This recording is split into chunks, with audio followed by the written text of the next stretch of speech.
In other law enforcement news, body-worn cameras on law enforcement officers becoming more common across the country.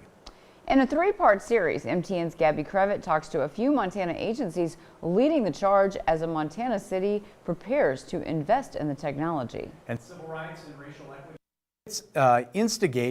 investigate what the technology means for community trust and justice.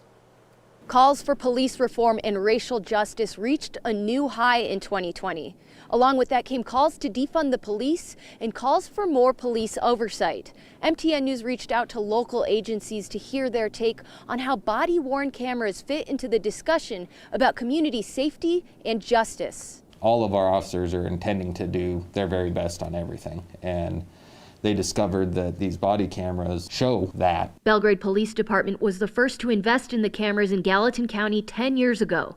The original intent was to get more evidence for DUI stops, but it became apparent quickly the cameras served an even bigger purpose. It was really, really nice just to know that it's not just my word, right? I mean, I absolutely have documented evidence of everything that happens when it comes to citizen contacts. Not far from town, the Montana State Police Department invested in body cameras as well. What we've seen over the last several years is a call for more accountability, more transparency. So the body-worn cameras certainly serve that purpose.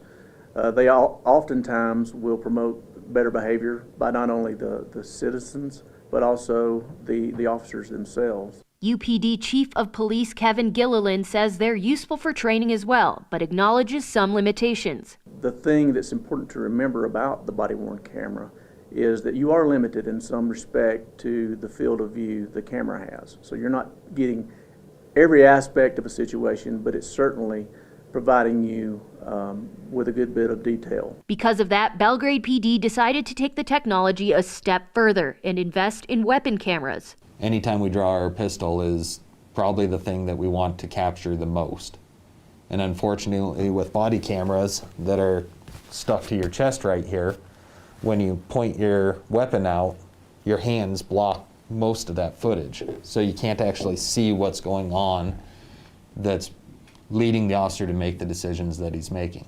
Body-worn cameras alone cost around $1,200 a piece. Both Belgrade and MSU Police Department tell me that's the cheaper part of the equation. The storage of hours and hours of video is where things start to get expensive. I asked Detective Sharp about his thoughts on the intersection between more police oversight when it comes to body cams and calls to defund the police. They want us to invest in technologies to hold police accountable, which most police officers that I know are fully in support of technologies like this, while at the same time cutting budgets. It's difficult for us to be able to deal with those defund the police movements because of that split requests.